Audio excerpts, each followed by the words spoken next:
Dear Papa Dudut, minsan may mga pagkakataon sa buhay natin na mas nauuna ang ating panghuhusga kesa sa pangunawa. Dahil dito ay karaniwang nagkakaroon tayo ng hindi pagkakaintindihan sa ibang tao. Ito po ang isang bagay na natutunan ko mula sa kwento ng buhay ko na ibabahagi ko sa inyo ngayon. Ako po si Aliyah, 24 years old at cashier ako sa restaurant na pagmamay-ari ng kapatid ng aking boyfriend na si Michael. Ulila na ako sa ina matapos niyang mamatay mula sa colon cancer. Ang pinag-ipunang yaman ni Mama para sana sa aming magkakapatid ay napunta sa kanyang pagpapagamot. Kasabay ng pagkawala ni Mama ay ang bigla namang pagbabago sa ugali ni Papa.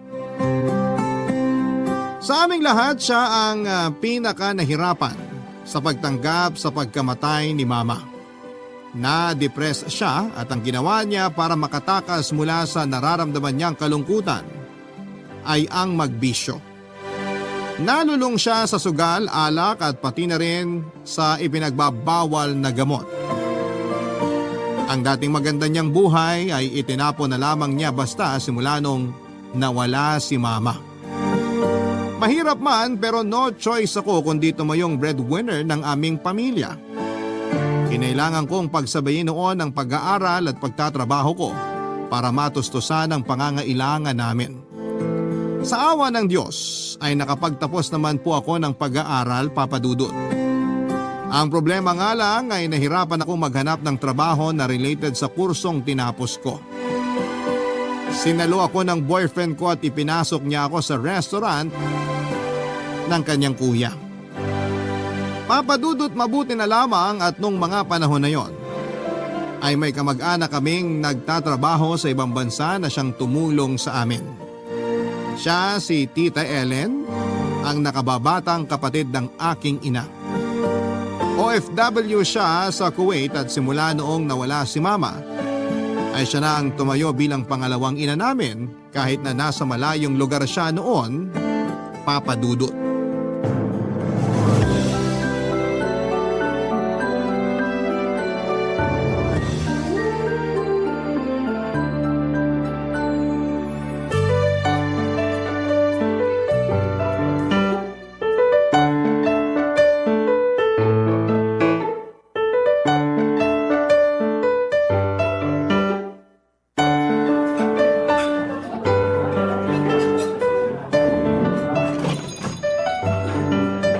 Michael! Saktong dating mo. Bakit? Anong meron? Pinatawag ako ni Kuya eh. May pinakukuha sa opisina niya. Pasuyo naman ako. Ikaw muna dito sa counter, pwede? Ha? Bakit? Aalis ka ba? Saan ka pupunta? Lalabas sana ako saglit. Kukunin ko kasi yung padala sa amin ni tita eh. 4:00 na. Baka magsara na yung pagkukunan ko ng pera. Ah, ganun ba? O sige, ako na muna dyan. Paalam ka na lang kay Kuya na aalis ka. Wala nga siya eh. Kanina ko pa siya hinihintay bumalik. Pero tinext ko na siya na may kukunin lang ako sandali. Ang alam ko may meeting siya ngayon eh. Bagong supplier ata. Kaya niya ako inutusang magpunta rito para kunin ko raw yung mga resibo na nagastos nitong nagdaang buwan. Ah, kaya pala nagmamadali siyang umalis kanina. Kaya rin siguro wala pa siyang reply hanggang ngayon. Oy, paano? Alis na ako ha? Mabilis lang naman ako. Oo sige, punta mo na yun. Walang problema. Ano nga palang padala yung kukunin mo? Nagpadala si Tita Ellen ng pambayad para sa tuition ni Bunso. Tsaka pandagdag na rin sa groceries namin ngayong buwan. Talaga? Mabuti naman. Kahit papaano, mababawasan na yung mga pinoproblema mong bayarin para sa buwan na to. Oo nga eh, kaya sobrang thankful ako na nandyan si Tita. Kahit medyo masungit eh, nagbibigay pa rin naman siya ng tulong. Huwag mo na lang ipapaalam sa papa mo na may natanggap ka na namang pera. Sigurado, hihingi na naman yun. Hindi ko talaga sasabihin sa kanya. Wala namang ibang ginawa si Papa kundi uminom eh. Lalabas sa hapon, uuwi ng madaling araw, tapos matutulog buong araw. Paulit-ulit na lang na ganun. Parang wala na nga kaming tatay. Di na namin siya ramdam sa buhay namin ngayon. Hindi mo ba siya sinubukang kausapin? Magulang pa rin siya eh. Dapat siya ang namomroblema sa dinadala mo ngayon. Ilang beses ko na siyang kinausap. Hindi naman siya nakikinig sa akin eh. Eh yun, hinayaan na lang namin siya. Ang lala naman ng ginagawa ng papa mo. Nung namatay si Mama, bigla na lang siyang nagkaganon. Ewan ko ba? Lahat naman kami dumaan sa pagluluksa eh. Pero hanggang ngayon, parang nagluluksa pa rin si Papa sa pagkawala ni Mama. Parang pati siya tuloy nawala na rin sa buhay namin. Laki pala ng tulong ng tita mo kung ganun. Parang siya na yung tumatayong pinakamagulang nyo sa estado nyo ngayon, no? Totoo yan. Kaya nga tuwing nagsasabi ako sa kanya na malapit na naman ang bayaran ng tuition ng kapatid ko, magagalit yun. Pero sa huli, magpapadala rin ng pera. Kahit minsan medyo masakit siyang magsalita. Nilulunok ko na lang yun kasi may kapalit naman eh. Habaan mo na lang siguro yung pangunawa at pasensya mo. Mahirap din naman kasi maghanap ng pera eh. Oo, alam ko. Kaya nga kahit papano, kinukumusta-kumusta ko rin si tita dun sa Kuwait. Masungit siya pero hindi rin naman niya kami matiis. Ganyan talaga kapag magkakamag-anak. Kayo lang din naman ang magtutulungan. Oo, tama. So ngayon, bago pa magsara yung pupuntahan ko, ikaw na muna dito ha. Oo, sige. Malayo ba yung pupuntahan mo? Malapit lang, isang sakay lang ng tricycle. Hindi ko lang sure kung mabilis yung proseso kasi nga, baka marami akong madat na tao ron. Pumunta ka na para makabalik ka agad. Okay, sige, pero sandali, bago ako umalis. Marunong ka ba dito? Alam mo kung anong gagawin mo? Siyempre naman. Ano akala mo sa akin? Ako kaya pioneer dito bago ka pa nakapasok. Ako yung cashier ni kuya nung nagsisimula pa lang siya. Ah, okay, sige. Mabuti na yung sigurado. Baka mamaya mahirapan ako magbilang sa sales mamaya. Huwag mo rin palang kalimutang i-check yung app sa phone para sa mga online order, ha? Oo, alam ko. Sige na, umalis ka na para di ka mapagsaran dun. Okay, sige. Ingat ka. Papadudot mahirap ang maging breadwinner ng pamilya. Araw-araw ko noong pinoproblema kung papaano ko pagkakasyahin ang natitirang pera ko para sa pang-araw-araw namin. Yung tipong kakasahod ko pa lamang ay ubos agad ito dahil napupunta ang lahat sa mga bayarin. Mabuti na lamang at laging nasa tabi ko noon ang boyfriend kong si Michael. Kung wala siya ay sigurado kung matagal na akong sumuko sa mga problema ko sa buhay. Si Michael ang nagsilbing sandalan ko. Siya ang laging nagbibigay sa akin ng moral support tuwing malapit na akong umayaw. Nagkakilala kami ni Michael dahil sa aso namin ng pamilya ko na si Waki. Isang aspi na binili noon ni Mama sa kapitbahay namin. Kahit na walang breed ay laking bahay si Waki, Papadudot. Hindi siya lumalabas at daig pa niya ang mga sosyal na aso kung alagaan namin ito. Pero nung minsang nakatakas si Waki at nakalabas ng bahay, ay ilang oras namin siyang pinaghahanap hanggang sa ibinalik siya sa amin ni Michael. Nakita raw niya si Waki na paggala-gala sa tapat ng restaurant ng kapatid niya. Napansin nito ang collar ng aso at naisip niyang asong bahay ito. Sinubukan niyang hanapin kung sino ang nagmamay-ari kay Waki at noong nagtanong-tanong siya ay natuntun niya ang bahay namin. Doon na po nagsimula ang kwento namin ni Michael. Naging magkaibigan kami, niligawan niya ako at sinagot ko siya. Maliban kay Michael ay malaki rin ang naging tulong sa amin ni Tita Ellen. Siya ang umako sa mga gastusin ko sa pag-aaral noon. Pangatlong kapatid ni Mama si Tita at bata lamang ako noong umalis siya ng Pinas para magtrabaho sa ibang bansa. Pero matapos ang ilang dekada ay nagpasya si Tita Ellen na umuwi na ng bansa para dito na manirahan hanggang sa kanyang pagtanda, Papadudot.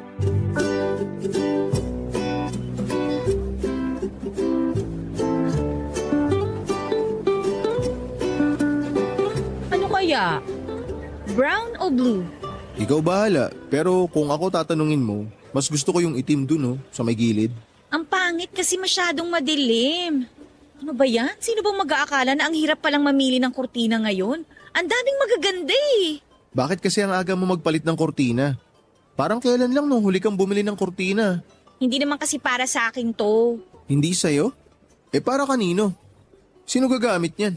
Inaayos namin yung isang kwarto sa bahay kasi gagamitin yun ni Tita Ellen. Uuwi ba siya? Oo, uuwi na daw siya for good. Talaga? Yun ang sabi niya sa akin. Kaya aligaga kami ngayon sa pag-aayos ng bahay. Lahat ng sira, pinapaayos namin para walang masabi si Tita Ellen pag uwi niya. Bakit naman niya naisipang umuwi na? Namiss kayo siguro, no? Di ko alam. Di naman niya nabanggit eh. Baka nga namimiss na rin niya ang Pinas. Bata pa kasi ako nung umalis siya eh. Tanda ko pa nga na grabe yung iyak nung anak niya nung umalis siya. May anak na Tita Ellen mo? Akala ko matandang dalaga siya. Oo, matandang dalaga siya kasi wala naman siyang asawa ngayon. Pero nagkaroon siya ng anak noon. Magkaedad nga kami eh. May ka-live-in partner at anak noon si tita bago siya lumipad papuntang Kuwait. 4 years old ang yata kami nung pinsan ko nung umalis siya sa pagkakatanda ko ha. Ganun ba? Nasa na yung anak niya ngayon? Bakit hindi ko man lang nakilala? Matagal nang patay yung anak niya. Hala, totoo? Oo, 7 o 8 years old yata kami nung namatay yung pinsan ko na yun. Anong nangyari? Anong ikinamatay niya? Aksidente sa daan. Galing sa probinsya nun yung pinsan ko tsaka live-in partner ni tita. Bumangga yung sinasakyan nilang kotse sa kasalubong nilang kotse din. Yun, dead on the spot yung anak ni tita. Tapos nakoma naman yung partner niya. After 2 weeks, binawian din siya ng buhay. Ang tragic naman pala ng storya ng tita mo. So, paano yun? Umuwi ba siya nun? Oo, umuwi siya para ipagluksa yung pamilya niya. Tapos, bumalik ulit siya ng Kuwait.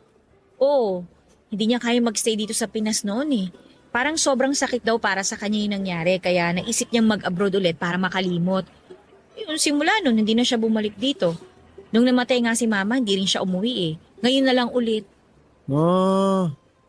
Ngayon alam ko na kung bakit siya stricto sa inyo. Bakit? Kasi kayo na yung tinuturing niyang anak. Di ba sabi mo, di niya kayo matiis? Kayo na lang kasi yung natitira niyang pamilya. Tapos ngayon, ready na siyang bumalik kasi alam niyang may uuwian na siyang pamilya dito sa Pilipinas. Baka nga. Kaya dapat ayusin mo yung pagbili ng kurtina para sa kwarto niya para hindi siya madismaya. Ito nga pumipili na. Brown o blue? Alin ba dito pipiliin ko? Ano bang favorite color ng tita mo? Di ko alam eh. Di naman ako nagtatanong sa kanya ng mga ganung bagay. Ayaw mo ng pink? Ano yun, bata? Tsaka hindi bagay yung pink sa kulay ng pader sa kwarto niya. Ano bang kulay ng kwarto niya? Peach. Sakto naman ah. Peach, tsaka pink. Hindi nga maganda, masyadong pa-bebe yun. Doon tayo sa medyo classic naman. Di yung blue na lang. Parang ito rin yung gusto ko eh. Maganda rin kasi yung tela oh. Kunin mo na bago pa magbago isip mo. O sige, ito na lang. Maghahanap pa tayo ng punda tsaka bedsheet. Punda at bedsheet pa? Oo, marami tayong bibilin ngayon. Anong akala mo? Kaya ako nagpasama sa'yo para may taga-bitbit ako. Kaya naman pala eh. Kung ganun, libre mo dapat ako ng kape mamaya ah. Oo, ako nang bahala sa kape mo. Halika na, tulungan mo na ako dito. Kuha tayo ng 4.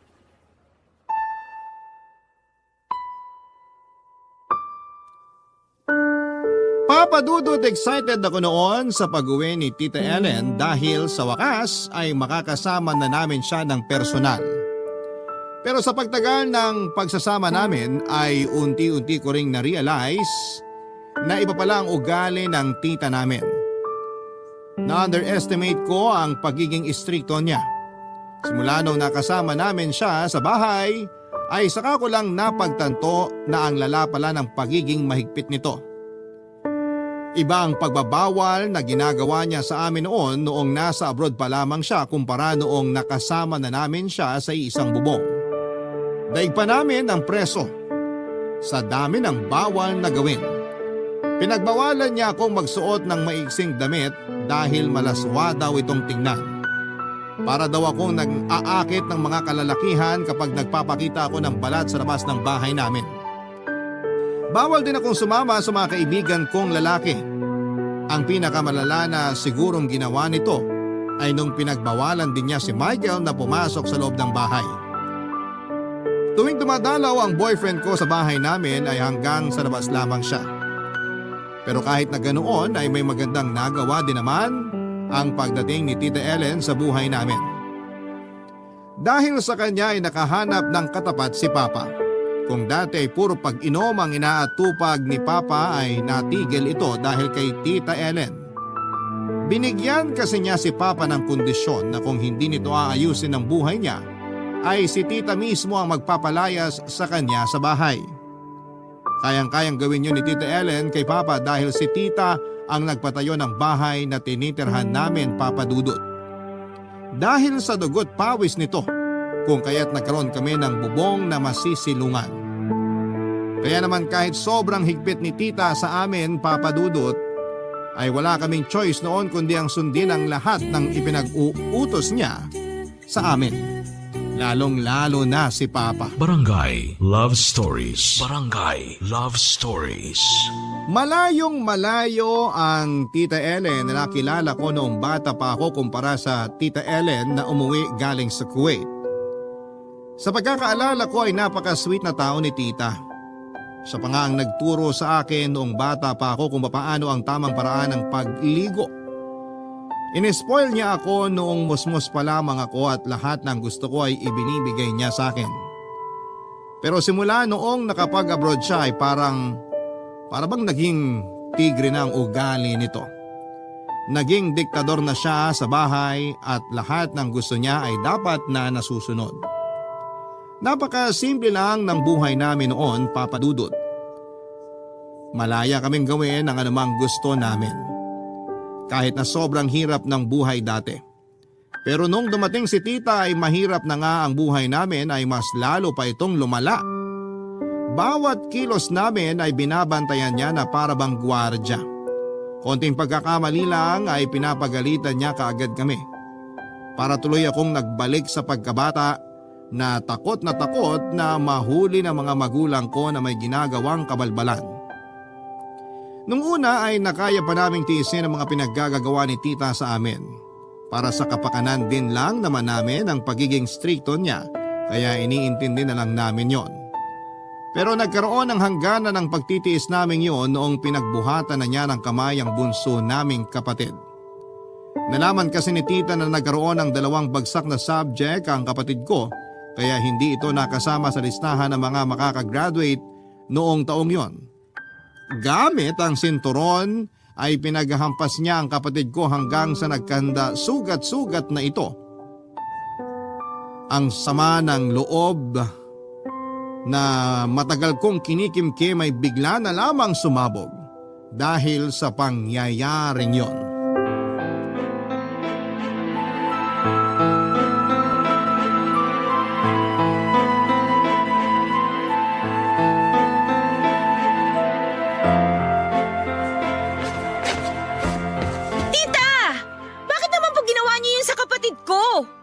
Pinagsasabi mo?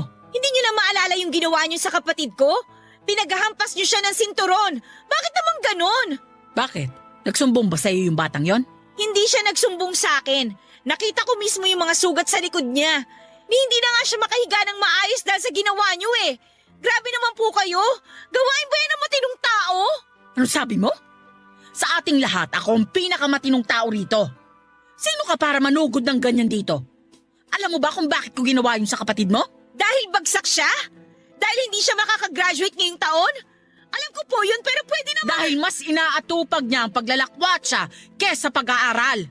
Yun ang dahilan ko kung bakit ko siya sinaktan. Akala niyo ba hindi ko napapansin na gabing-gabi na siya umuwi? Maaga akong natutulog. Pero alam ko kung sino-sino ang mga taong pumapasok at lumalabas sa bahay ko. Siyempre binata po siya, tita. Natural lang yan na magkaroon siya ng barkada. Barkada? Para saan? Anong naitulong ng barkada na yan sa pag-aaral niya? Aliyah, dumaan din ako sa pagkabata. Kaya wag mo akong tinuturuan kung paano ang buhay ng isang estudyante. Dahil naranasan ko rin yan. Noong bata ako, marunong akong sumunod sa mga magulang ko. Hindi katulad ngayon na mas inaatupag niyo pa ang pagsasaya kaysa pag-aaral. Iba ang panahon niyo sa panahon ngayon. May bago na pong pamamaraan ng pagdidisiplina. Hindi po pwedeng yung basta na lang kayo mananakit. Daig niyo pa ang magulang namin ah. Oh, nasan ba ang mga magulang ninyo ngayon? Hindi ba ako ang tanging matanda na inaasahan ninyong magkakapatid? Nasaan ang tatay ninyo? May ginagawa ba siya para sa inyo? Ako na nga itong nagmamalasakit para sa inyong magkakapatid. Tapos ako pa yung gagawin ninyong masama. Malaki po ang pasasalamat namin sa inyo, tita. Thank you na tinutulungan nyo kami sa maraming bagay. Pero hindi naman po ibig sabihin nun isasaktan nyo na lang kami basta kung kailan ninyo gusto. Ano sa tingin mo ang ginagawa ko sa inyo? Trip ko lang? Ginagawa ko to para magtino kayo. Aba, hindi ako nagpapakapagod sa Kuwait para lang sayangin ninyo ang mga pinagpagurang kong pera. Kung ano man ang nagawang kasalanan ng kapatid ko, ako na pong humihingi ng pasensya sa inyo, tita. Ako na pong kakausap sa kanya pero sana naman po sa susunod, huwag niyo naman po silang saktan. Pwede niyo naman silang kausapin ng maayos eh. Hindi na madadala sa maayos na usapan ng mga ganong klaseng pag-uugali. Matatanda na mga kapatid mo. Kaya dapat, alam na nila kung paano kumilos ng tama. Pero hindi rin naman po kasi pananakit ang sagot. Huwag mo ko tinuturuan kung paano mangaral ng isang tao. Tignan mo nga, pati nga ikaw. Marunong ka na rin sumagot-sagot ngayon. Anong klaseng pagpapalaki ba ang ginawa sa inyo ng mga magulang ninyo? Huwag niyo pong indama yung mga magulang ko dito. Eh sino pa bang sisisihin ko kundi sila lang naman? Kung ano kayo ngayon, dahil sa kanila yon. Ang lala niyo pala, tita. Hindi ko alam na ganito pala kayo kasama. Kaya siguro hindi nagtagal yung anak niyo sa inyo eh. Kasi ganitong klase kayong tao. Bastos ka! Bastos kang bata ka! Eh, totoo naman eh. Sumusobra na po kasi kayo. Kung ayaw mo sa pamamalakad ko sa sarili kong pamamahay, eh di umalis kayo! Aalis talaga kami. Hindi na namin kaya itong pananakit na ginagawa niyo sa amin. Tandaan mo tong araw na to, dahil wala ka nang makukuhang tulong mula sa akin. Kayo ng buong pamilya mo. Matapos lahat ng ginawa ko, ganito ang gagawin mo sa akin? Hala, sige, lumayas kayo! Lalayas talaga kami. Papa Dudut, hindi ko gawaing sumagot sa mga mas nakakatanda kesa sa akin. Dahil pinalaki akong marespeto ng mga magulang ko. Pero nung time na yon ay hindi na talaga ako nakapagtimpi. Na-trigger ang mga nakatagong galit ko nung nakita ko ang mga sugat ng kapatid ko. Lumayas ako sa bahay ni Tita Ellen at sinubukan kong dalhin ang mga kapatid ko paalis. Pero nagulat ako nung hindi nila gustong sumama sa akin. Kaya raw nilang tiisin ang pagmamalupit sa kanila ni Tita Ellen dahil kung papaganahin nila ang pride nila ay wala silang patutunguhan. Totoo naman yon. Kailangan namin si Tita Ellen dahil siya ang may kakayahang tulungan kami sa mga problema namin, lalo na sa usaping pera. Siya nagpapaaral sa kapatid ko at siya ang umaalalay sa akin bilang breadwinner ng aming pamilya. Hinayaan ko silang manatili kay Tita Ellen samantalang ako ay umalis at pansamantala akong kinupkop ng pamilya ni Michael. Nagpatuloy ako sa buhay, Papa Dudut, habang ang mga kapatid at tatay ko ay mas piniling makasama si Tita. Minsan kapag lumalabas sa bahay si Tita para mamalengke ay palihim akong nagpupunta doon para dalawin at kumustahin ang mga kapatid ko. Para silang mga batang nagsusumbong sa akin kapag nagpupunta ako doon. May punto raw na kapag hindi sila nakakasabay na kumain ay walang tinitirang ulam si Tita Ellen para sa kanila.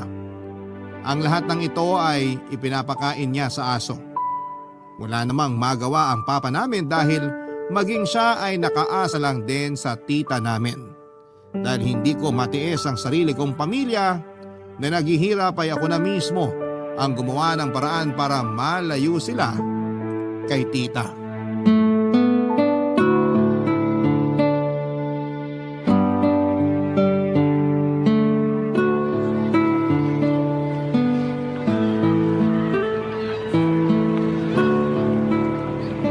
Salamat po ate. O Aliyah, itong soft drinks. Baka nauuhaw ka na. Salamat ha. Ay, ang hirap namang maghanap ng malilipatan kapag ganitong walang pera. Hindi na ba talaga magbabago yung desisyon mo na ilipat pamilya mo? Hindi na, wala nang atrasan to. Baka naman pwede nyo pang mapakiusapan ng tita nyo. Sa ugali niyang yun, hindi mo na siya mapapakiusapan.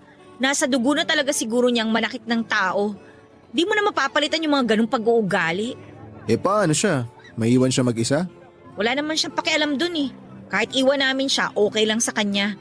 Sanay naman siya mag-isa. Ay, nakakalungkot lang na ganito yung nangyari sa inyo. Pero tama naman ako, di ba? May karapatan naman ako na ipaglaban ng mga kapatid ko, lalo na't nasasaktan na sila. Oo naman. Kapag pamilya mo na ang sinaktan, talagang ipaglalaban mo sila. Kung sa akin man nangyari ang pinagdadaanan mo, ilalayo ko rin mga kapatid ko sa mapanakit na tao. Kung tama itong ginagawa ko, bakit parang may nararamdaman akong guilt? Para bang nakukonsensya ako na iiwan namin mag-isa si tita? Kasi mabait kang tao kaya nararamdaman mo yan. Pero wala kang choice eh. Kailangan mo ilayo mga kapatid mo sa kanya kasi hindi mo na rin kaya makita silang nasasaktan. Ay, ang hirap naman ng ganito. Mahirap talaga. Pero hindi natin pwedeng piliin lahat eh. Minsan kailangan talaga nating umiwas sa iba lalo na kung nasasaktan ka na. Eh kasi naman, tanggap ko na mahigpit siya sa amin. Ginagawa lang naman niya yun kasi gusto niya magkaroon kami ng maayos na buhay. Pero minsan parang napapasobra na kasi yung paghihigpit niya eh. Alam mo ba na binato niya ng baso yung isa kong kapatid kasi nadatnan niya yung mga hugasin na hindi pa nagagalaw? Nambato siya ng baso?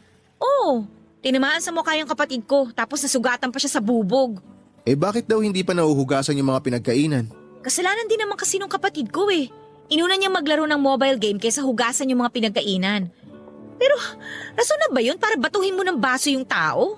O anong sabi ng papa mo? Wala namang ginagawa si Papa eh. Daig pa nun ng maamong tupa kapag kaharap niya si tita. Grabe naman yun. At eto pa, nalaman ko rin na daig pa nila ang alila sa bahay. Bago lumabas, dapat nakapaglinis na sila. Bago mag alas 8 ha, dapat nakauwi na silang lahat. Kung late kang uuwi, wala ka nang kakainin. Ang hirap kapag may ganyang tao sa bahay nyo. Parang nakakasakal. Sinabi mo pa, buong buhay namin, hindi namin naranasan yung ganung trato. Ayaw nga akong paluin ni Mama nung nabubuhay pa siya eh. Tapos si tita, sinampal ba naman ako? First time ko masampal sa buong buhay ko ha? Bakit naman kaya siya ganon? Hindi ko alam. Pero kung ano man yung rason niya, kung bakit siya ganon, hindi pa rin yun valid reason para manakit ka ng tao. Wala na tayo sa panahon kung saan ginagawang disiplina ang pananakit. Nasa makabagong panahon na tayo, no? Ay, sige na. Palitan na natin tong usapan na to. Masisira na naman mood mo eh. Nakakainis lang kasi. Sandali, nag-reply na si kuya. Bakit? Anong sabi? Pinapapasok ba ako? Off ko ngayon ah. Hindi, iba to. Pinapatanong ko kasi sa kanya yung paupahan malapit dun sa restaurant. Oo nga, may paupahan doon, di ba? Oo. Sa pagkakatanda ko kasi, classmate niya yung anak nung may-ari. Pero mahal doon sa pagkakaalam ko eh. Baka hindi kaya ng budget ko. Kaya nga tinext ko kanina si kuya kung pwedeng kausapin niya yung classmate niya para mapareserve na yung bakanting apartment dun habang nag-iipon ka pa. O anong sabi? Base sa reply ni kuya, pumayag daw yung may-ari. Pwede naman daw magbigay ng early advance tapos kahit sa susunod na yung ibang mga babayaran. Talaga? Oo raw. At least dun, mas malapit ka na sa trabaho. Salamat Michael ha. Ang laki talaga ng tulong mo sa akin. Wala ayun, ano ka ba? O ano, doon na kayo? Papareserve ko na ha. Oo sige, doon na lang. Okay, sige.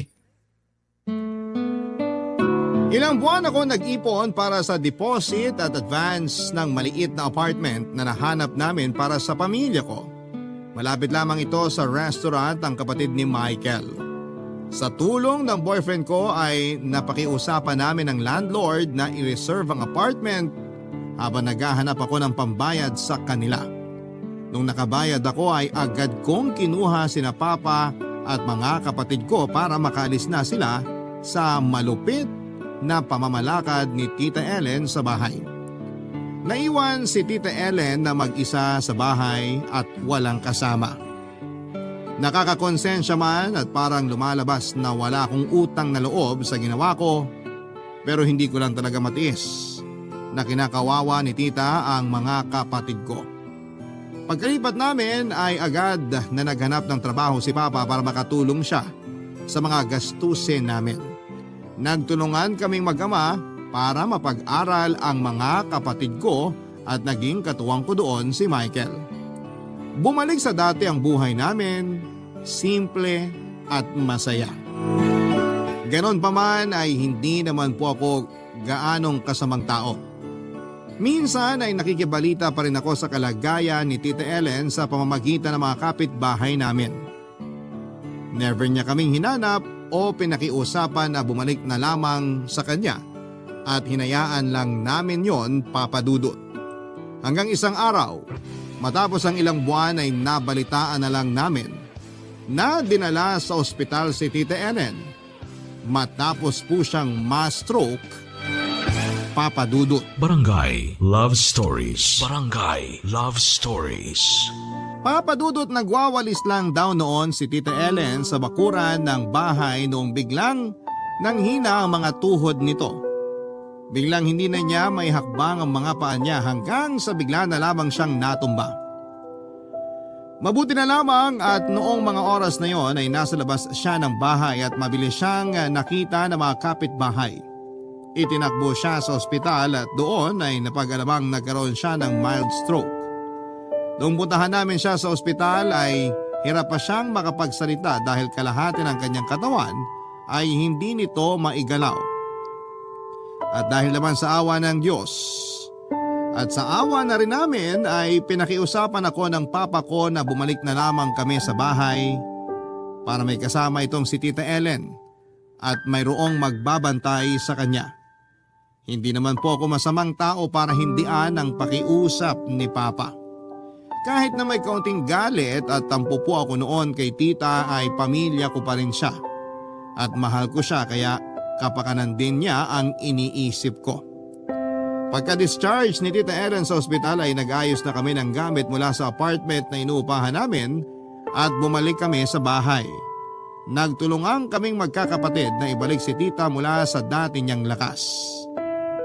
Ayon sa mga doktor ay malaki pa rin naman daw ang chance na makabalik sa dati si tita. Kailangan lamang niya ng therapy at pahinga. Yun na nga po ang ginawa namin, Papa Dudut. Inalagaan at binantayan namin si tita para mabilis ang maging paggaling nito, Papa Dudut.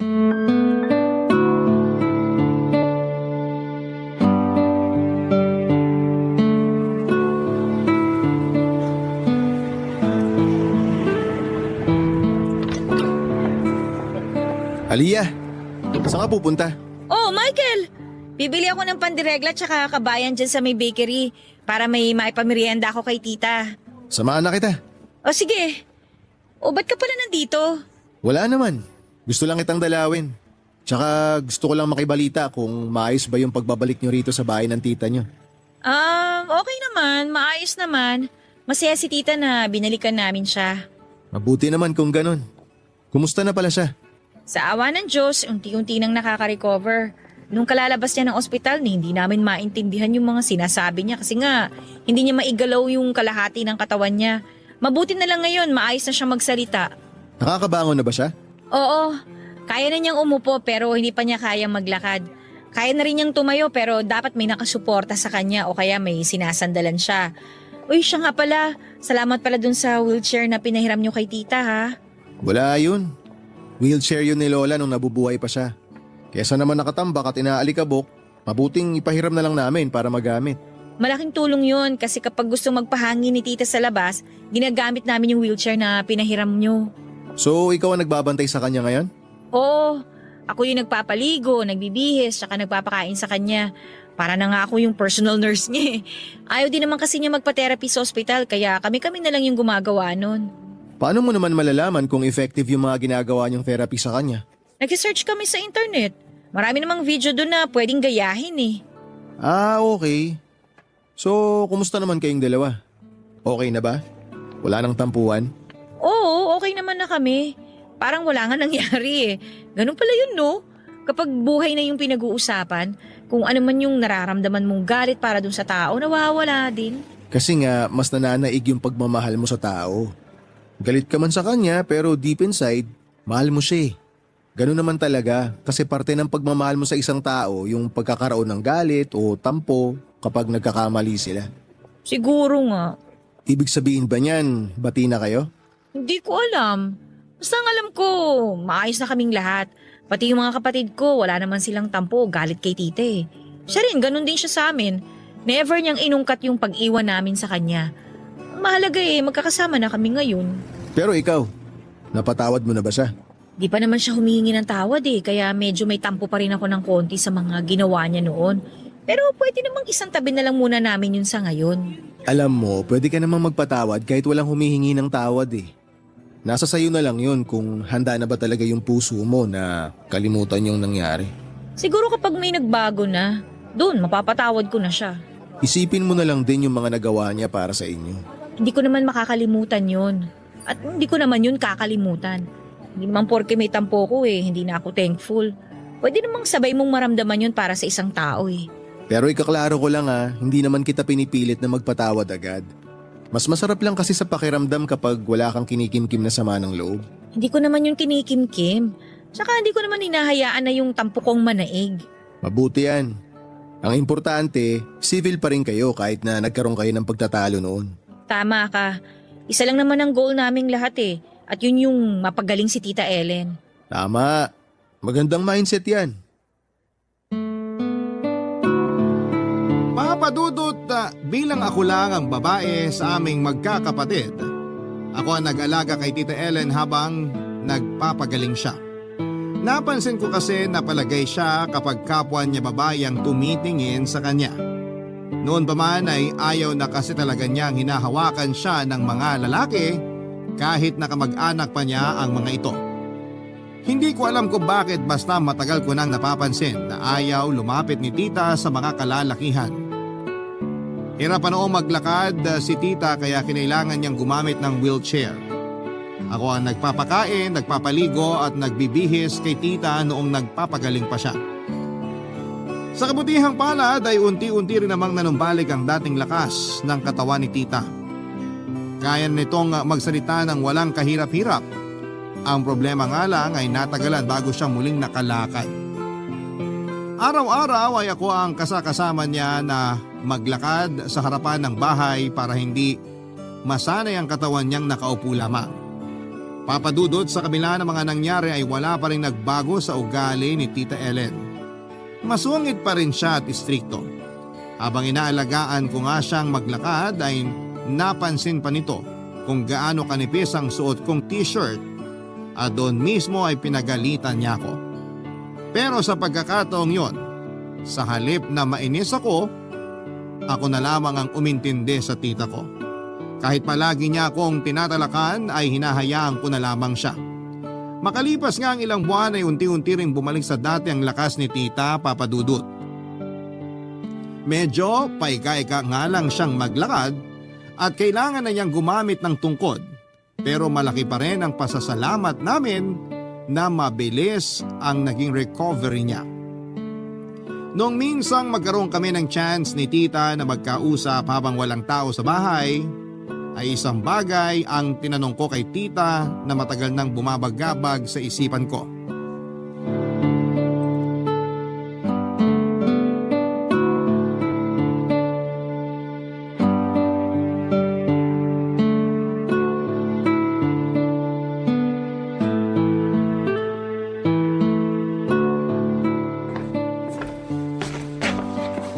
Tita, ito po yung kape nyo. Salamat. Sigurado na po ba kayo na gusto nyong ibalik yung wheelchair kina Michael? Oo, hindi ko na kailangan yun. Sabihin mo sa kanya na maraming salamat. Sobrang laki ka mo nang naitulong nun sa akin. O sige po, sasabihin ko po sa kanya yan. Teka, ano yan? Po? Lapit ka nga rito. Ano yung nasa may tagiliran mo? Wala po to. Amin na, patingin. Hawiin mo yung sando mo. Dumi lang po to. Hindi. Tattoo yan. Ipakita mo sa akin. Gusto ko makita. Ito po. Ano yan? Araw? Opo. Kailan pa yan? Last year lang po. Nagpatattoo po kami ni Michael nung 5th anniversary po namin. Matching tattoo po. Araw sa akin tapos buwan naman po sa kanya. Maganda. Talaga po? Hindi po kayo galit na nagpatattoo ako? Hindi. Bakit naman ako magagalit? Katawan mo yan. Ako rin nung kabataan ko. Gusto ko rin sana magpatato. Bakit po hindi nyo ginawa? Ayaw ng lolo mo eh. Sabi niya, hindi raw magandang tignan sa balat kapag may tato ang isang tao. Kaya kahit gaano ko man kagusto, hindi ko na tinuloy. Mahirap magalit ang lolo mo eh. Pati rin po si Papa ayaw niya magpatattoo ako. Nagpaalam ako sa kanya noon pero hindi ako pinayagan eh. Kaya ba dyan mo banda inilagay yung tato? Para hindi niya makita? Ganun na nga po, tita. Nakaukit na yan sa balat mo. Kaya hayaan mong makita niya. Magagalit lang yun ng isang beses tapos matatanggap din niya kalaunan. Kasi nga wala naman siyang magagawa. Muntik na nga po akong mahuli eh. Hindi ko po alam na may ganyang side din pala kayo. Medyo rebellious. Oo naman. Noong dalaga ako kaya yung laging pinapagalitan ni nanay at tatay. Akala mo ba puro paghihigpit lang ang alam kong gawin? Marunong din naman akong sumuporta sa ikasisiya ng isang tao. Lalo na kung alam ko namang wala itong masamang dulot. Hindi ako ganun kasama, Aliyah, katulad ng iniisip ninyo. Hindi naman po ganun ang iniisip namin sa inyo eh. Alam po namin na concern lang kayo sa aming magkakapatid. Pasensya na po sa mga nasabi ko sa inyo noon ha, tita. Naiintindihan din naman kita. Ganyan na ganyan din ako noon kapag sinasakta ng nanay mo ng ibang tao. Ipinaglalaban ko rin siya. Talaga po? Siguro sa inyo ko po namana yung katapangan ko. Mukha nga. Ay tita, may tanong nga po pala ako sa inyo. Oh, ano yun? Tuwing tinutulungan ko kayong maligo tsaka magbihis, may napansin po ako dyan sa mga kamay ninyo. Meron pong 3 guhit dyan sa may pulso nyo na parang peklat. Ah, ito ba? Nakita mo pala to.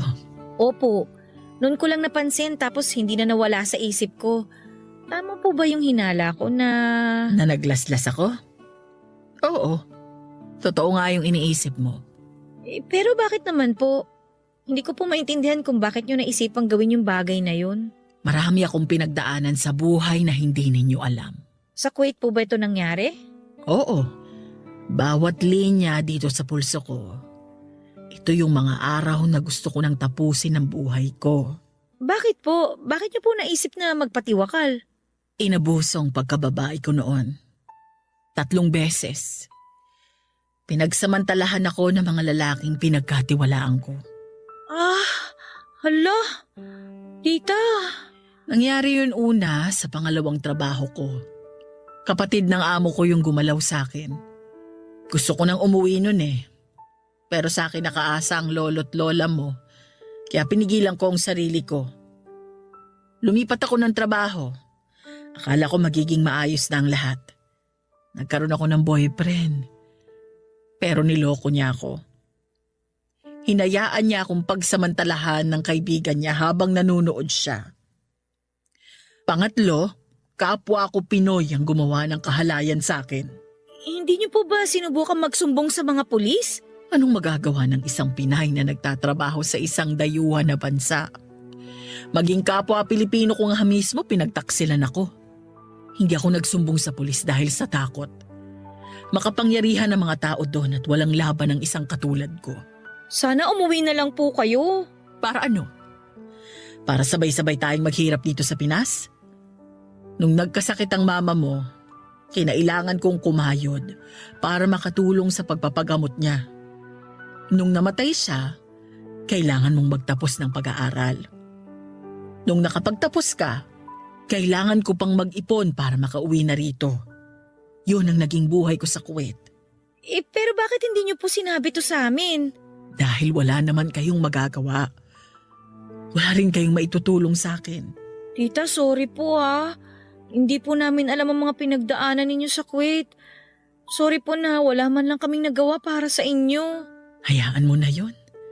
Tapos na yon. Nandito na ako. Wala na ako doon. Kaya kalimutan na lang natin yung nangyari sa akin. Ang mahalaga, buhay pa ako ngayon.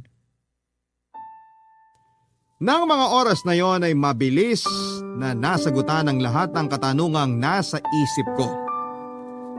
Kaya pala ganoon na lamang kung pansinin ni tita ang pananamit ko. Kaya pala mailap siya sa mga lalaki ay ayaw niyang lumalapit ito sa kanila. Kaya pala napaka-istrikto niya dahil ilang beses na siyang inabuso ng masasamang tao. Bigla ko naawa sa kalagayan ni tita. Ang hirap isipin na habang nasa malayong lugar siya, malayo sa pamilya at mag-isa ay ilang beses na pinagsamantalahan ang kanyang kahinaan.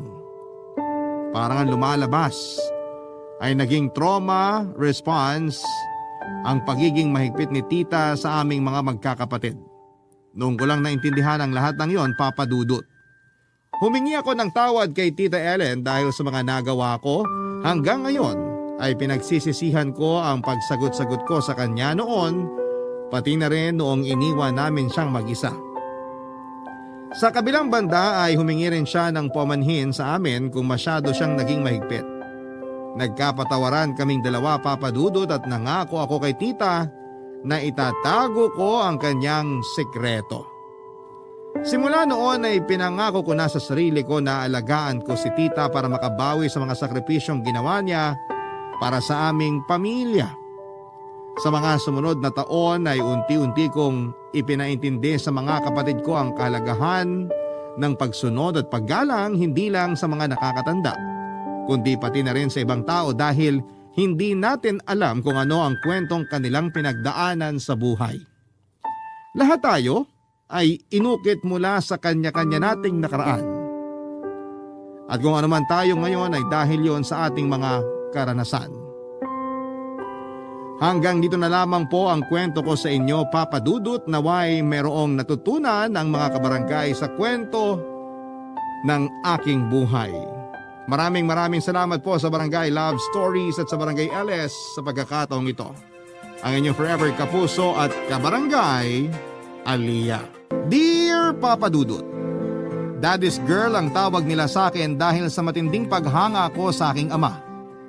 Simula kasi pagkabata ay siya lang ang tanging magulang na nagpaparamdam sa akin ng totoong pagmamahal. Siyang nag-alaga sa akin, sumuporta at gumabay sa pagharap sa mga hamon ng buhay. Kaya naman kahit na malaki na ako ay hindi ko ikakahiyang sabihin na isa akong daddy's girl, Papa Dudut.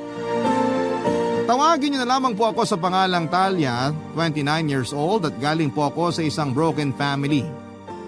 Maagang nagkaanak ang mga magulang ko na sina Norman at Odette. 21 years old lang noon ang tatay ko samantalang 19 years old naman si nanay noong ipinagbuntis niya ako. Hindi man kasal ay 2 taon na nanirahan si tatay Norman sa bahay nila nanay para sabay nila akong alagaan. Yun nga lang, ang pagsasama nilang yon ay hindi nagtagal dahil ang dating pag-iibigan nila para sa isa't isa ay parang yelong natunaw na. Hindi sila nagkakasundo sa maraming bagay at lagi silang nag-aaway hanggang sa pinaalis na lamang nila si Tatay Norman sa bahay at naiwan ako sa pangangalaga ng aking nanay. Papa Dudut, hindi naging mabuting ina sa akin si Nanay Odette. Dahil bata pa lamang siya noon ay mas inuuna niya ang pangsarili niyang kasiyahan. Nabarkada siya at nahilig sa pag-inom. Nagbuhay dalaga siya at kailanman ay hindi nito ginampanan ang pagiging nanay niya sa akin. Tanging ang lola at lolo ko lamang ang nagbantay sa akin noon. Hanggang sa isang araw ay hindi na umuwi pa si Nanay Odette. Nabalitaan na lang namin na sumama na pala siya sa kanyang bagong boyfriend para makipag-live-in. 3 years old lang ako noon, Papa Dudut. Nung naging 5 ang taon ko ay namatay na ang aking lolo sa sakit samantalang 10 years old naman ako nung iwan ako ni Lola matapos mamatay sa bangungot. Dahil wala nang ibang mag-aalaga sa akin ay napunta ako sa poder ni Tatay Norman at sa kanya na po ako lumaki kasama ang sarili nitong pamilya.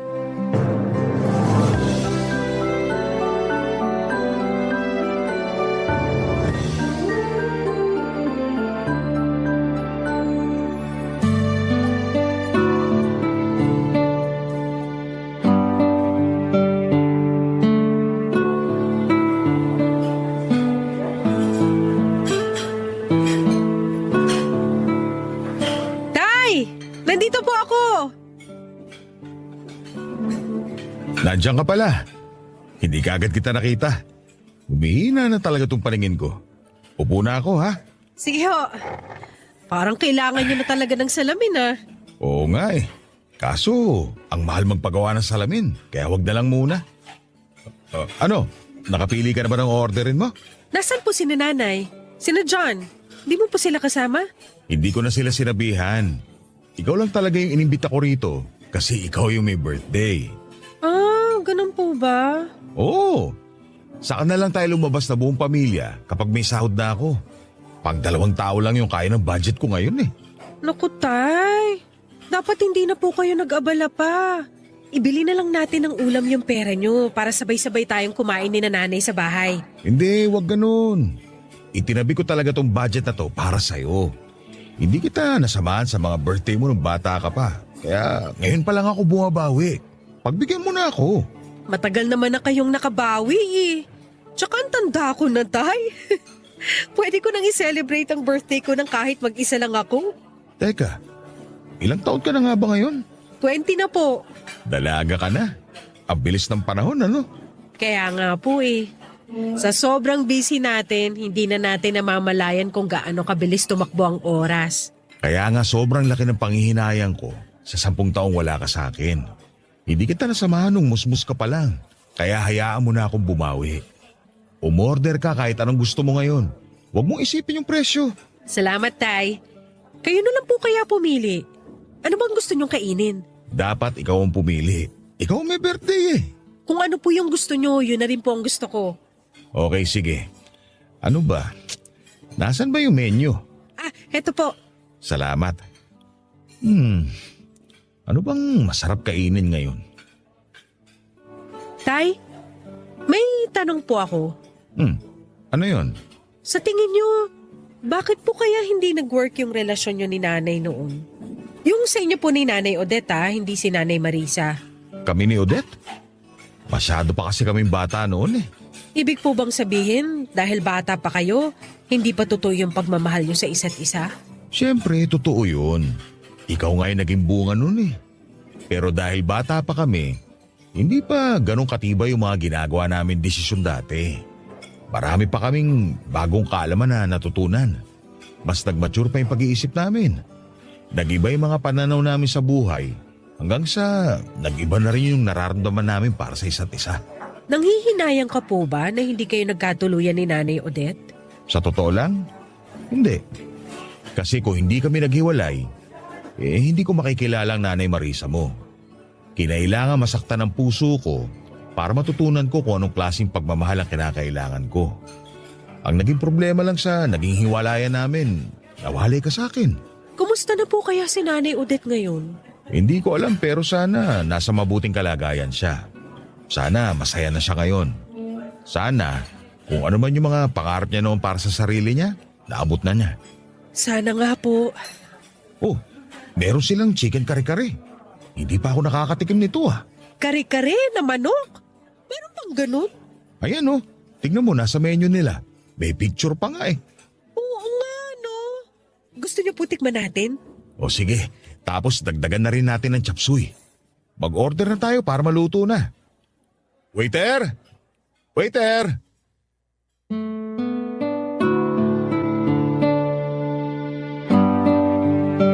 Papa Dudo, 3 ang naging kapatid ko sa ama. Lahat sila ay lalaki kaya naman hindi na ako nagtaka kung bakit sa aming 4 ay ako ang paborito ni tatay.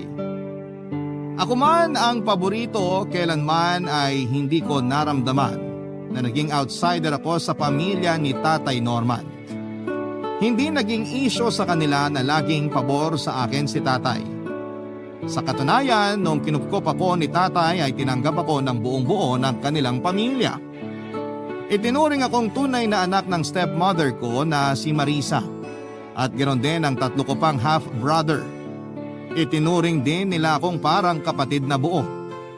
Nagsimula man ako sa broken family ay naging masaya pa rin ang kabataan ko dahil sa bagong pamilya na ibinigay sa akin ng aking ama. Itinuring nila akong prinsesa kung saan ang 4 na lalaki sa buhay ko ang nagsilbing bantay at gabay ko sa aking paglaki. Noon ngang nagdalaga ako ay pahirapan ng mga kalalakihang nanliligaw sa akin dahil kailangan pa nilang dumaan sa tatay ko at sa 3 ko pang nakababatang kapatid na lalaki. Noong mga panahong yon ay super thankful ako dahil anuman ang mga pagdaanan kong problema ay palagi silang nasa tabi ko para suportahan at damayan ako. Kaya nga masasabi ko na kahit hirap man akong makahanap ng pag-ibig ay mas swerte naman ako sa mga lalaki sa pamilya namin dahil sila ang nagpadama sa akin kung ano ang totoong ibig sabihin ng salitang pag-ibig. Mabilis na lumipas ang 6 na taon. Isang gabi pag-uwi ko ng bahay ay nagkaroon kami ng masinsinang usapan ni tatay, Papa Dudut.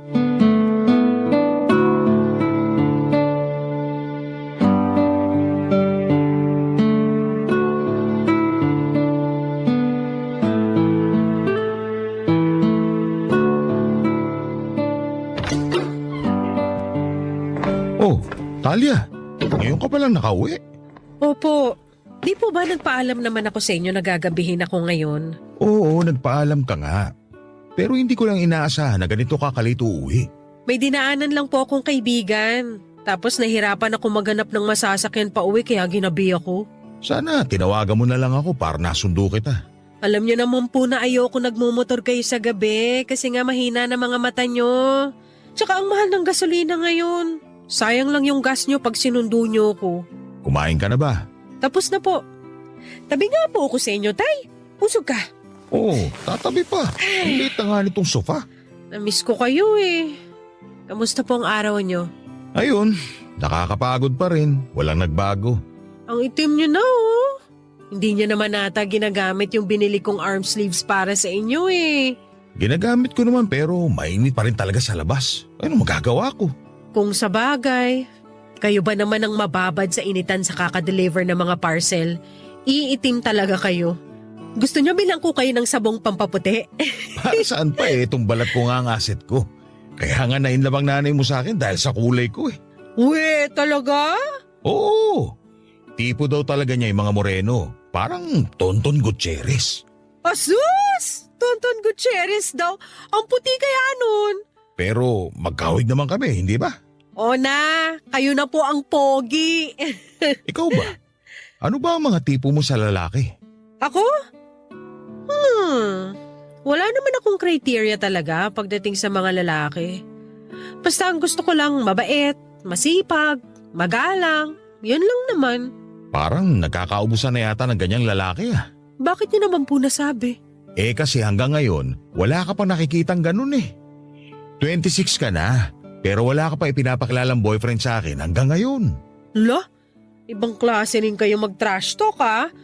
Oo na, ako na po ang single. Interesado lang naman ako malaman kung may nagpapatibok na ba sa puso mo ngayon. Wala pa po. Hindi pa yan ang pinoproblema ko sa ngayon. Imbis na lalaki, pera ang hinahanap ko. Mas kailangan ko ng pera kaysa lalaki. May maayos ka namang trabaho eh. Kaya madaling kitain yung pera na yan. Pero ang lalaki, mahirap maghanap ng seryosong lalaki na pwede mong gawing boyfriend. Tay, ano ba talaga ang gusto niyong palabasin? Gusto niyo na ba ako mag-asawa? 26 pa lang ako ha, bata pa ako para dyan. Eh hindi naman sa minamadali kita magpakasal.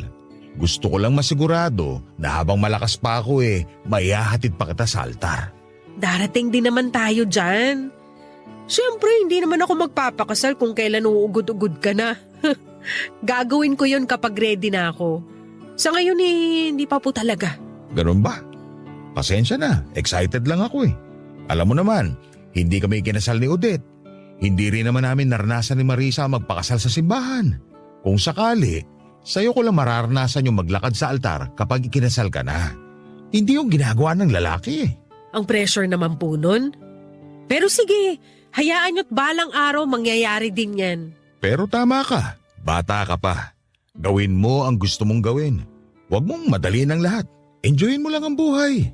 Yun na nga pong ginagawa ko ngayon, kaya dapat kayo rin. Enjoyin nyo lang din ang buhay. Matagal ko nang in-enjoy ang buhay ko, lalo na't kasama ko kayong pamilya ko. Sweet talaga ng tatay ko. Sige na po, maiwan ko na kayo, maliligo na ako. O sige. Kayo po, hindi pa kayo matutulog? Eh hindi pa. Hindi pa ako inaantok eh. O sige po. Good night, Tay! Good night anak.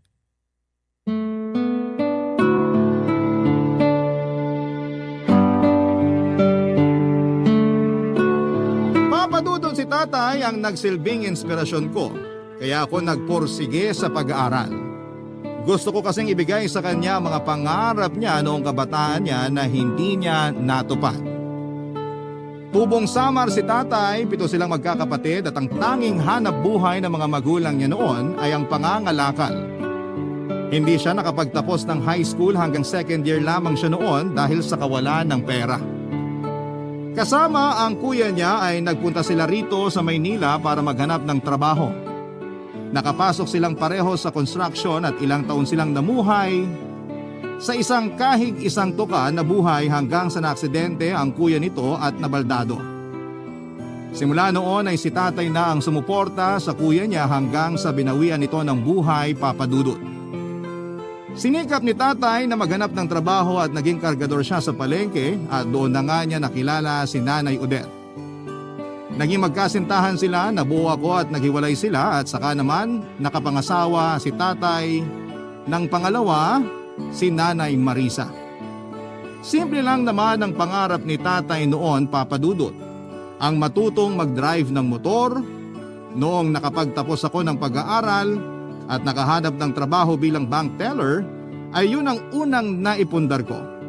Binilhan ko si tatay ng motor at yun naman ang ginagamit niya para maging delivery rider.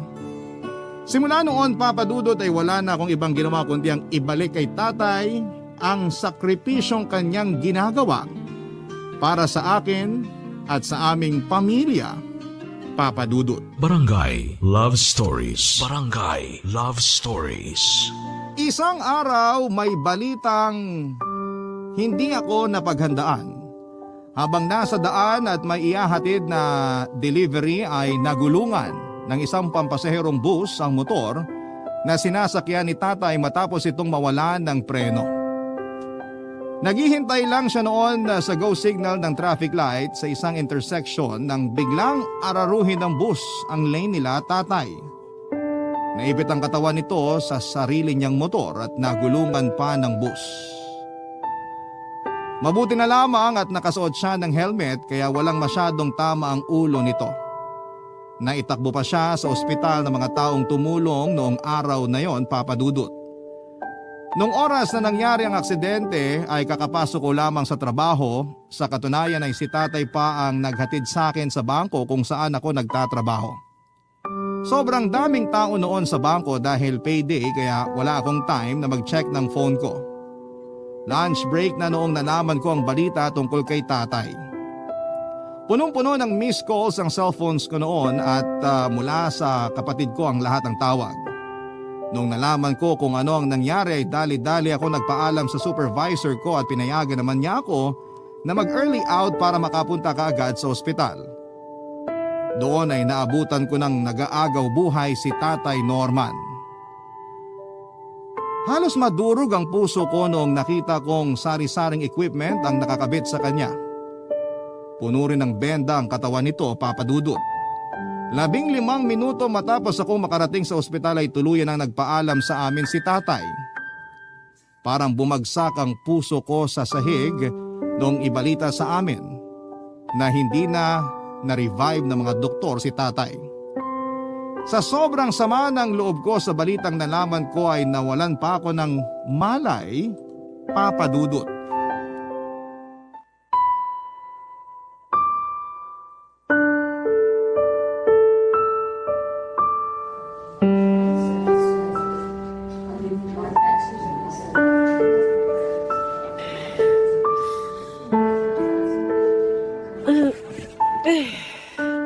Ate Talia, okay ka na ba? May masakit ba sa'yo? Wala naman. Anong nangyari? Bakit ako nakahiga rito?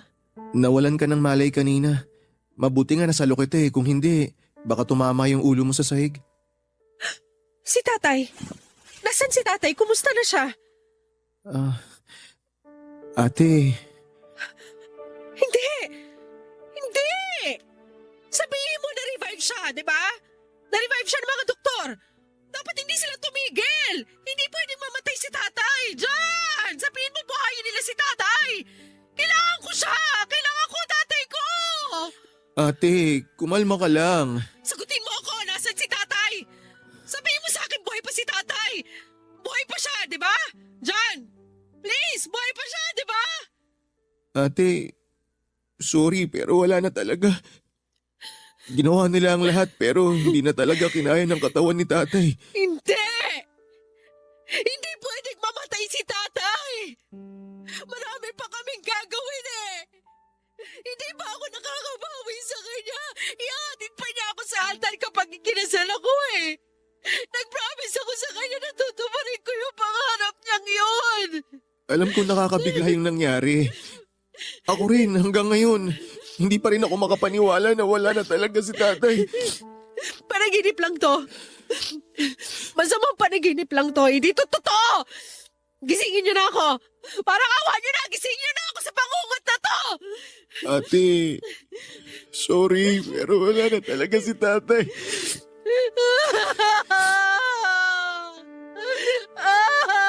Multiple organ failure daw yung dahilan ng pagkamatay ni tatay. Sa tingin ko, hinihintay ka lang talaga niya na makarating dito sa ospital bago siya bumitaw. Nasaan siya ngayon? Nasaan si tatay? Nasa morgue na siya, ate.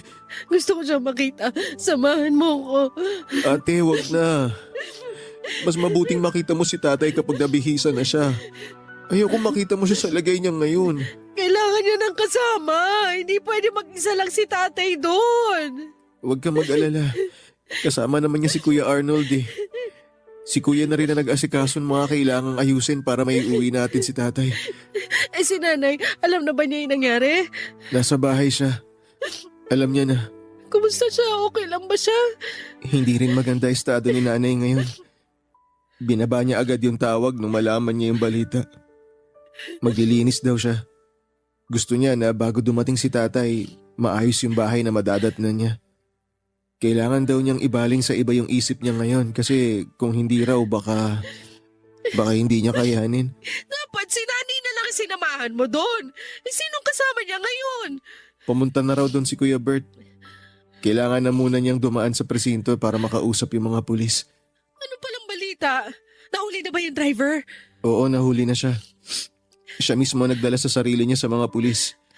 Willing daw siyang tumulong sa atin sa mga gastusin para kay tatay. Magbibigay din daw ng pinansyal na tulong yung operator ng bus. Ano ba kasi nangyari? Paano siya nagulungan ng bus? Pumalya daw yung brake ng bus kaya dumire-diretso daw sa lane nila tatay. Dapat makulong yung driver na yon. Siya may kasalanan kung bakit wala na si tatay ngayon. Aksidente yung nangyari, ate. Hindi rin naman niya gustong makapatay ng tao eh. Kahit na! Kapabaya pa rin nila yon. Hindi papalya preno ng sasakyan nila kung araw-araw nilang chinecheck yon. Hayaan mo na lang si kuya makipag-usap doon. Ano, gusto mo na bang umuwi? Kung okay ka na, umuwi na muna tayo para masamahan natin si nanay. Ayoko pa umuwi. Gusto ko puntahan si tatay. Please, gusto ko siya makita. Sigurado ka ba? Oo. Gusto ko magpaalam sa kanya bago siya ilipat sa punerarya. Sige, samahan kita.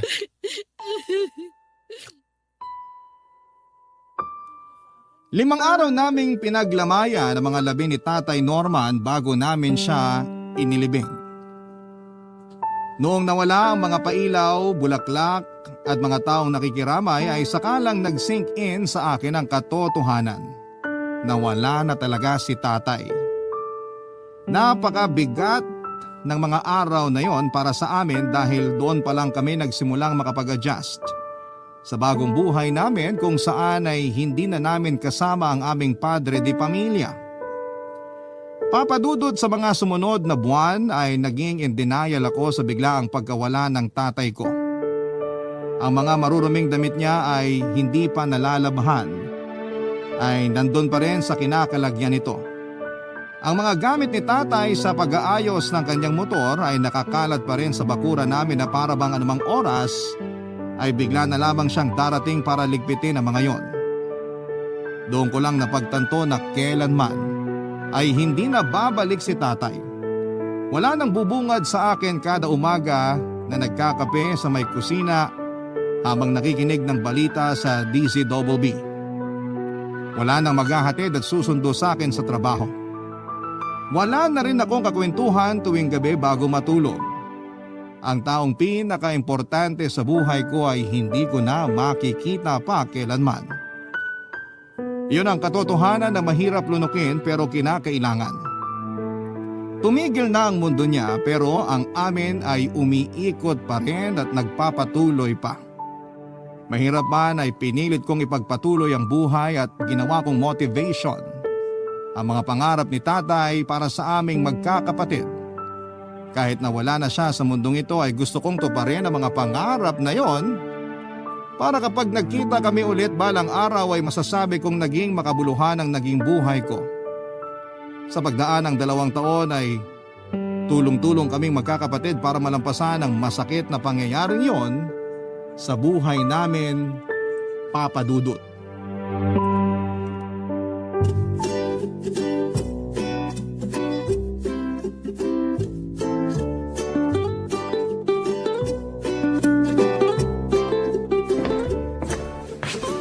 Te, nakita mo ba yung pang-shave ko sa banyo? Shave? Hindi, wala ba dun? Wala eh. Saan kaya napunta yun? Tanungin mo na lang si nanay, baka naitapon niya. Naglinis siya kahapon sa banyo eh. Bayan, wala tuloy akong pang-shave sa mukha. Mahaba na tong balbas ko eh. Patingin nga. Tingnan mo, ang pangit. Mukha akong matanda. Bagay naman ah. Yan ang gusto ng mga babae ngayon, may bigote at balbas. Ayoko, mukha akong tumanda ng 10 taon ito eh. Hindi ah, mas naging matipuno ka nga eh. Harap ka nga sa akin. O ayan, sabihin mo nga sa akin kung mukha akong 22 years old. Mukha akong 30 sa itsura ko eh. Mas naging kamukha mo si Papa dahil dyan. Ngayon ko lang napansin na marami pala kayong pagkakahawig. Talaga? Oo, parang Tonton Gutierrez sabi nga niya noon. Sino naman yun? Hindi mo kilala si Tonton Gutierrez? Bata ka pa nga talaga. Hindi mo panahon pero nakikita pa naman siya sa TV ngayon. Di naman ako nanonood ng TV. Sa bagay, oo nga naman. Ay, namiss ko tuloy si tatay. 2 years na simula nung nawala siya pero hanggang ngayon, ang hirap pa rin tanggapin ang katotohanan. Ako rin, miss ko na siya. Sabi ko nga sa kanya noon, babawi ako sa kanya. Tatapusin ko yung pag-aaral ko kahit ilang beses na akong bumagsak. Ngayon naman na malapit na akong graduate, di niya na ako masasama ang magmarcha. Alam mo kung anong ginagawa ko kapag namimiss ko si tatay? Ano? Tinitingnan mo yung dating pictures niya? Hindi. Nagpapadala ako ng message sa number niya. Ha? Pwede pa ba yun? Oo naman. Nagsisend pa naman eh. Hindi naman niya mababasa yun eh. Wala namang cellphone sa langit. Kahit na. Kahit hindi niya mabasa yung messages ko, iniisip ko na lang na natatanggap pa rin niya yung mga sinesend ko sa kanya. Sakto. Sinama ni nanay yung cellphone ni tatay nung libing, di ba? Oo, yung isa. 2 cellphone ni tatay eh. Yung di keypad tapos yung smartphone na ginagamit niya pang deliver. Yung di keypad ang sinama nila sa libing. Oo nga. Nasaan na pala yung isang cellphone ni tatay? Kinuha ni Bert. Nasira yung cellphone niya eh. Ah, ganun ba? So ang tinitext mo, yung number na hindi niya na ginagamit? Yung nakalagay dun sa may keypad na cellphone? Oo, yung 9994 ang dulo. Magawa rin nga yung ginagawa mo. Subukan mo. Kahit papano nakakawala siya ng lungkot. Wala man ako natatanggap na sagot, kahit papano parang nakakausap ko na rin si tatay kapag ginagawa ko yun. Ano namang sinesend mo sa kanya? Secret! Ayaw pa sabihin? Basta, sa akin na lang yun. Bahala ka dyan. May bukas pa kayang tindahan ngayon? Bakit? Wala na siguro sa ganitong oras. Bibili ako ng pang-shave eh. Huwag ka nang mag-shave. Bagay naman sa'yo yung may balbas eh. Ayoko nga. Te, wag mo ilak yung pinto ah. Lalabas na ako. Maghahanap ako ng pang-shave. Pabili ako ng pang midnight snack. Bayaran ko na lang mamaya. Kahit anong chichirya na lang tapos soft drink. Okay, sige. Mag-ingat ka.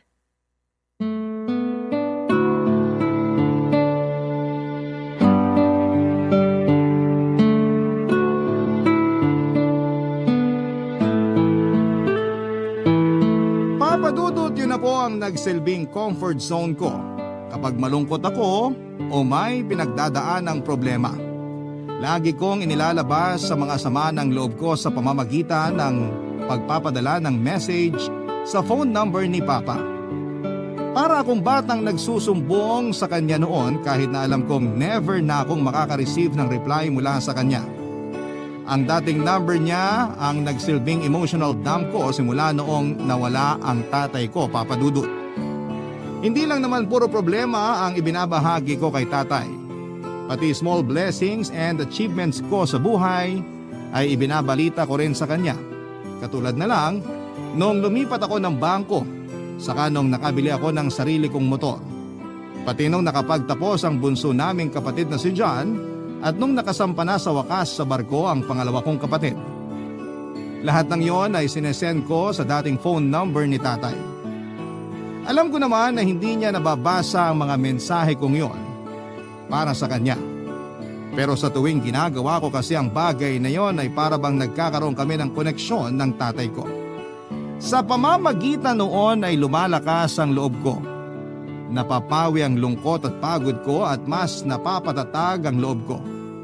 Maliban nga sa pag-send ng message, minsan ay ginagawa ko ring notes ang dating number ni tatay.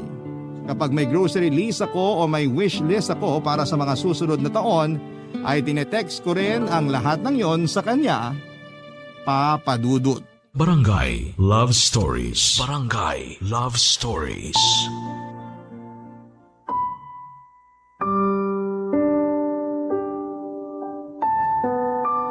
Papa Dudut, naging practice ko nang i-text ang mga ganap sa buhay sa dating number ng tatay ko.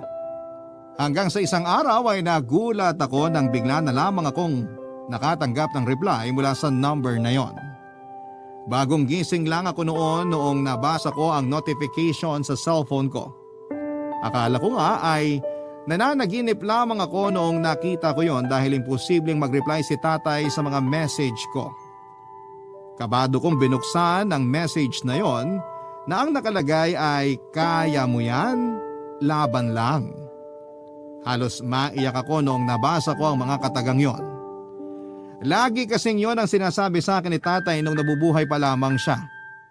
Kapag napanghihinaan ako ng loob ay palagi nitong pinapalakas ang loob ko sa pamamagitan ng pagsasabi ng kakayanin ko din ang lahat basta patuloy lamang akong lumaban. Saglit kong pinaniwalaan na galing nga kay tatay ang message na natanggap ko. Pero kahit na anong pagpilit ang gawin ko, ay imposible talagang mangyari ang bagay na yon. Noong banggitin ko kay John ang nangyari ay saka ko lang nalaman ang katotohanan. Kapag pala matagal nang hindi ginagamit ang phone number ng isang tao ay nire-recycle ito at ibinibigay ng network sa iba. Basag trip man, pero yun marahil ang kasagutan sa misteryo kung bakit biglang nag-reply sa akin ang number ni tatay. Mula sa pagkabigla ay napalitan ng hiya ang nararamdaman ko noong araw na yon. Huli na kasi, noong na-realize ko na ang mga pinapadala kong message sa number na yon ay nababasa pala ng isang tao. Ang ginawa ko na lamang ay nag-reply ako sa kanya para i-explain ang lahat at para na rin humingi ng tawad. Nagulat na lamang ako nang bigla akong tawagan ng number na yon, Papa Dudut.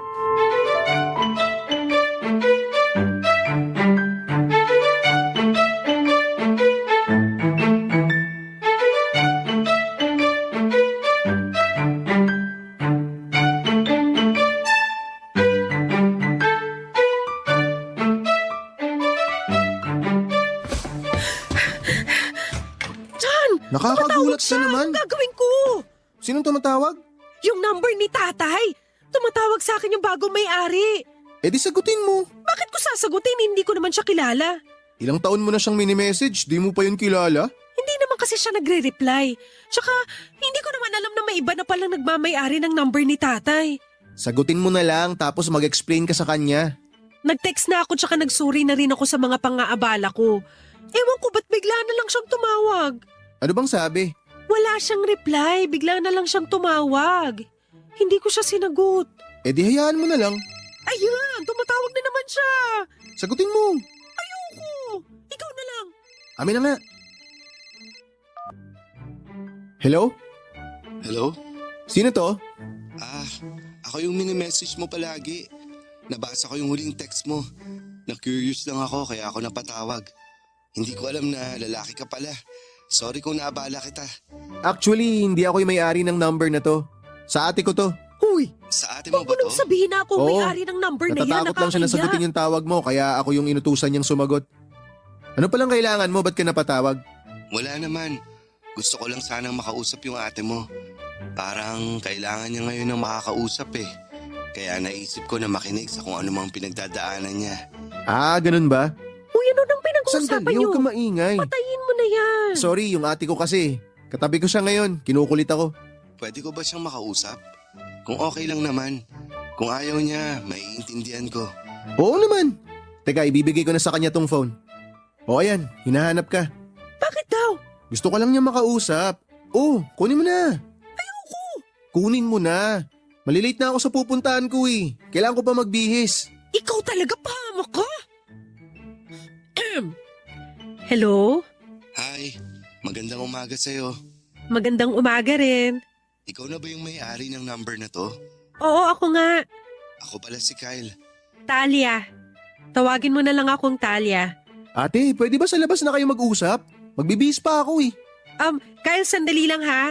Lalabas lang ako saglit. Pinapaalis na ako ng kapatid ko sa kwarto niya eh. Sige lang. Ikaw dyan, mamaya ka talaga sa akin ha. O bakit? Sinagot ko lang naman yung tawag ah. Ikaw yung text ng text sa ibang tao tapos ako sisisihin mo. Nanggigigil talaga ako sa'yo. Sige na, doon ka na. Hello? Nandiyan ka pa? Oo, nandito pa. Okay na ba? Okay na. Nakalipat na ako ng pwesto. Bakit ka pala napatawag? Ang totoo niyan, matagal na sana kitang gustong replyan. Kaso, naisip ko na kapag ginawa ko yun, baka tumigil ka na sa pag-text sa akin.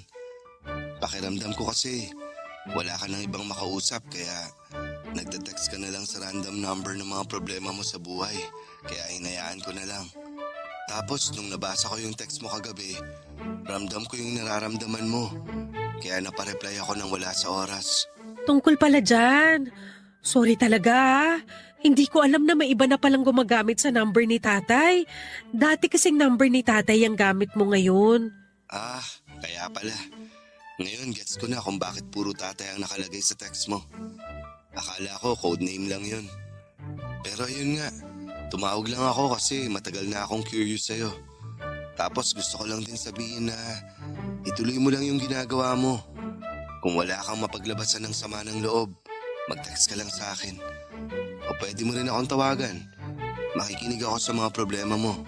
Salamat pero ang laki na ng abalang nagawa ko sa'yo kaya hindi ko nadadagdagan yun. Hindi, okay lang.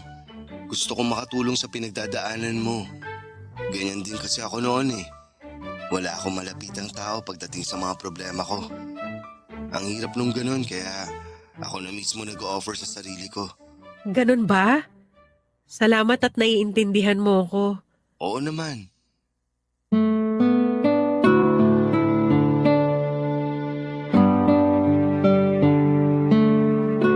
Dahil hindi na si tatay ang nagmamay-ari ng phone number na dati nitong gamit ay mas pinili ko na lamang magsulat sa journal. Doon ko nilagay ang lahat ng mga saloobin ko sa gusto kong ibahagi sa tatay ko. Ganon pa man ay lagi pa rin akong kinukumusta ni Kyle simula noong tumigil ako mag-send ng message sa kanya. Siguro ay nahalata na rin kasi niya na nahihiya na ako dahil ginawa ko siyang tapunan ng problema. Pinilit akong kaibiganin ni Kyle, Papa Dudut. Sa katunayan ay siya na mismo ang nag-offer na ituloy ko lang ang dating ginagawa ko kapag kailangan kong maglabas ng sama ng loob. Mag-message lang daw ako sa kanya tuwing kailangan ko ng makakausap. Anytime ay available naman daw siya kapag gusto kong maglabas ng galit sa mundo. Isa pa ay magaling daw siyang mag-advise kaya sanay na siyang maging tagasalo ng mga problema dahil ganon siya sa mga kaibigan niya. Sa halip na gawin ko siyang tapunan ng sama ng loob ay nakipagkaibigan na lang din ako kay Kyle, Papa Dudut. Sa Pangasinan siya nakatira at isa siyang sales clerk, 30 years old at middle child sa 3 magkakapatid.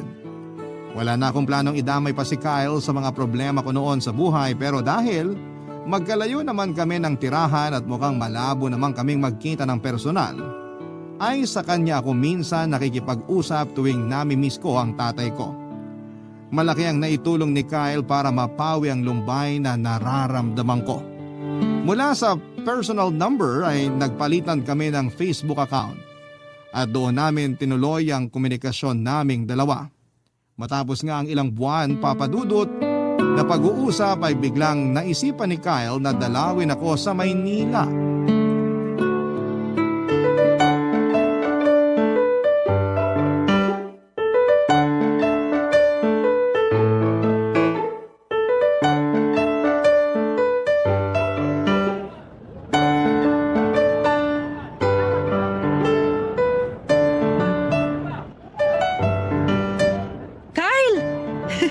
Pasensya ka na kung na-late ako. Nahirapan ako mag-book ng masasakyan papunta rito sa terminal eh. Sabi ko naman kasi sa'yo, huwag ka nang mag-abala. Hindi pwede. First time mo rito sa Maynila kaya hindi ako papayag na mag-isa ka lang rito. Iba ang Maynila sa probinsya. Alam ko naman yun. Kaya ko naman ang sarili ko. Marunong naman ako makipagbasagan ng mukha kung sakali. Baliw? Hindi naman yun ang sinasabi ko. Maliban sa mga ganyang bagay, maraming abusado dito sa Maynila. Yung mga taong mahilig man lamang. Kapag nalaman nila na hindi ka taga rito, hindi sila magdadalawang isip na lokohin ka. Hindi naman na ako baguhan dito. Nakailang balik na rin naman ako dito sa Maynila eh. Kaya medyo gamay ko na rin ang kalakaran dito. O sige nga, kung sakaling hindi kita pinuntahan dito, anong una mong gagawin? Siyempre, sasakay ng taxi. Tapos… Oops! Doon pa lang mali ka na. Bakit? Paano ako makakapunta sa hotel na tutuluyan ko kung di ako sasakay ng taxi? Kapag galing ka sa terminal, wag na wag kang sasakay sa mga taxi na nag-aabang dyan sa labas. Bakit naman? Kapag natiktikan nilang probinsyano ka, tapos hindi mo pa kabisado yung mga lugar dito, kahit malapit lang yung pupuntahan mo, iikot yung mga yan hanggang sa pumatak yung metro. Hindi ko naman nilalahat pero may mga ganong taxi driver dito. Kung ganun, ano ba dapat sakyan ko? Marunong ka bang sumakay ng MRT? Hindi ko pa nasusubukan. MRT, yun ang pinakamura kung hindi ka maselan. Kung gusto mo na mas mabilis, mag-book ka ng motorcycle taxi, lalo na kapag wala ka namang masyadong bitbit na gamit. So anong pwede nating sakyan ngayon? Mag-MRT na lang tayo. Turuan kita kung paano sumakay sa tren. O sige, tara na. Teka, anong station bang malapit dito? Kamuning? Ay hindi, Cubao. Doon tayo sa Cubao Station. Malapit lang ba yun? Oo, lakarin na lang natin. Wala ka na bang ibang bagahe? Backpack lang ang dala mo? Oo, itong backpack lang ang dala ko.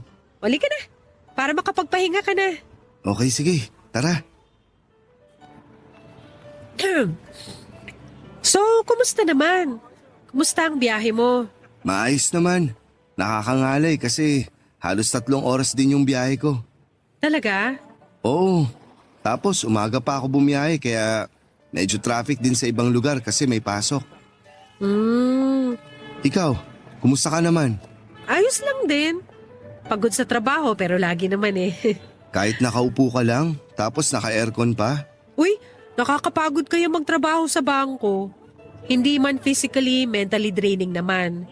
Minsan mabubwisit ka sa mga demanding na client. Minsan naman, maaawa ka sa mga taong hikahos na halos magmakaawa na para lang makahiram ng pera. Ganun ba talaga kahirap ang buhay dito sa Maynila? Depende sa estado mo. Minsan maganda naman ang buhay dito, pero karaniwan nakakapagod talaga. Dito kasi, halos wala kang pahinga. Bawal yung papetiks-petiks lang. Lahat ng tao rito nagmamadali kasi oras ang hinahabol. Tignan mo mamaya sa MRT station. Doon mo makikita kung gaano kabilis gumalaw ang mga tao rito.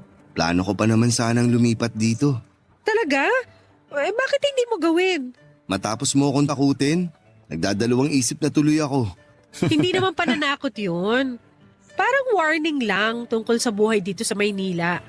Actually, maganda naman dito kasi maraming opportunities, maraming choices, malawak ang Metro Manila kaya hindi ka mauubusan ng trabaho.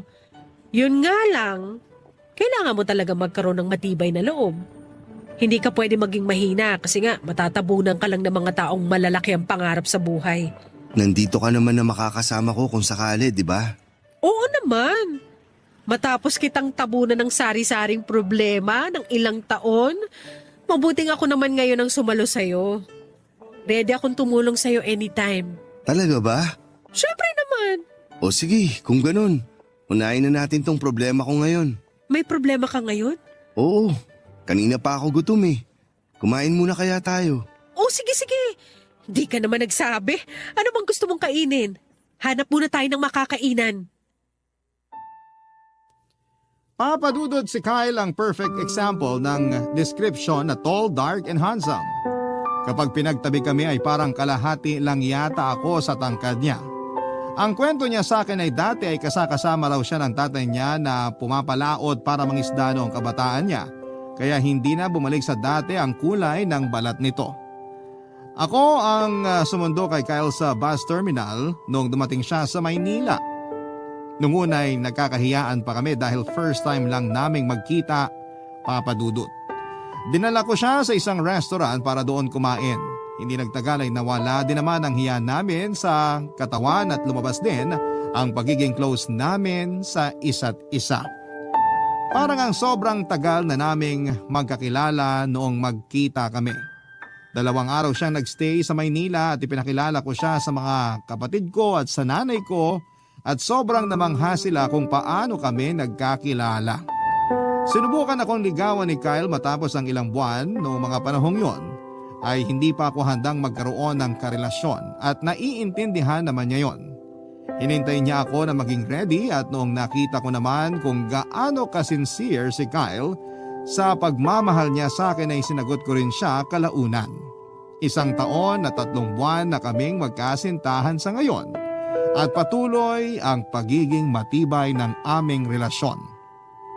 Nakakatuwa si tatay pa ang naging dahilan kung bakit ko nakatagpo si Kyle.